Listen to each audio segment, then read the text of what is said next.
Hello everyone, myself Ashish Sharma and I am from CSC department. Now take some other examples related to percentage. In this program, we create a program for calculating the net salary of an employee having some allowances like as HRA, DA, TA, PF and net. These options are used for percentage basis. So we starts with our header files as we told in previous classes. A B हमने यहाँ पर जो variables लिए EFGH हमने ये ले लिए because we have a lot of information. So we starts with initial point. Here I write enter basic salary. जो मैंने बेसिक सैलरी एंटर करी वो हमने यहाँ पर यूज करी है परसेंटेज डी और इसको ए के अंदर। अब मुझे यहाँ पर HRA निकालना है। HRA means house rent allowance. B में क्या किया हमने सैलरी का 10%। देखिए अब सैलरी का 10% आपको निकालना कैसे। आपने सबसे पहले सैलरी ली, सैलरी को आप डिवाइड करेंगे मल्टीप्लाई बाय, मैंने यहाँ पर 10% लिया। जो ये 10% है ये आपकी सैलरी का 10% निकल कर आएगा क्योंकि जो भी मैं रिकॉर्ड लेके चल रहा हूँ ये परसेंटेज बेसिस के ऊपर है। इस परसेंटेज को हम स्टोर करेंगे बी के अंदर। अगर आप यहाँ पर लिखना चाहते हैं कि मेरा बी किसके लिए है तो आप यहाँ पर कमेंट लगा सकते हैं, ये मेरा एक HRA बना है। C is equal to salary को डिवाइड किया आपने 100 के साथ मल्टीप्लाई बाय, यहाँ पर मैंने 7% कहा तो यहाँ पर मैंने 7% शो कर दिया।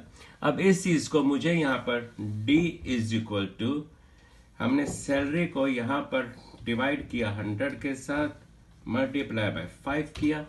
ये मेरा जो मैटर निकल के आया ये मेरा है TA, ये travelling allowance. E is equal to salary B C D, जहां पर ये चारों अलाउंसेस मेरे ऐड होते हैं हम उसको कहते हैं मेरी ये ग्रॉस सैलरी निकल रही है। F इज इक्वल टू हमने यहां पर सैलरी ली A divide by 100 multiply by 9। हमने इस जगह पर इसको जो ये यूज किया मेरा यह PF provident fund. G is equal to हमने जो मेरी ग्रॉस सैलरी थी E में थी माइनस मेरा PF निकला था F में, E माइनस F किया तो मेरी ये बन गई नेट।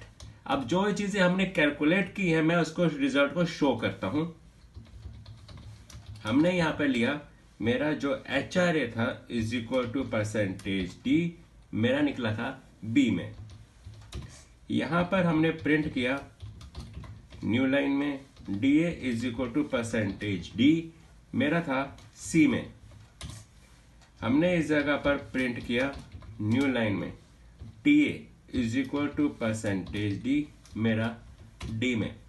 यहां पर हमने लिखा प्रिंट F न्यू लाइन में gross salary is equal to percentage D, मेरी ग्रॉस निकल रही थी E में। हमने प्रिंट F किया न्यू लाइन में PF is equal to percentage D, जो PF मेरा निकल के सॉरी F में आया। हमने इस जगह पर प्रिंट F किया न्यू लाइन में, यहां पर लिखा net salary is equal to percentage D, मेरा G के अंदर आ गया और हमने यहां पर गेट CH किया और इस चीज को हमने यहां से अपने बंद किया। कंट्रोल आपने F9 किया। आपने इनकेस यहाँ पर सैलरी दी 25,000। ये देखिए सारे अलाउंसेस के साथ मिलाकर आपकी पूरी की पूरी कैलकुलेशन आपके सामने रिप्रेजेंट हो गई है। हम एक ट्राई और करके देख सकते हैं। मैंने कंट्रोल F9 किया। अब आपने यहां पर दिया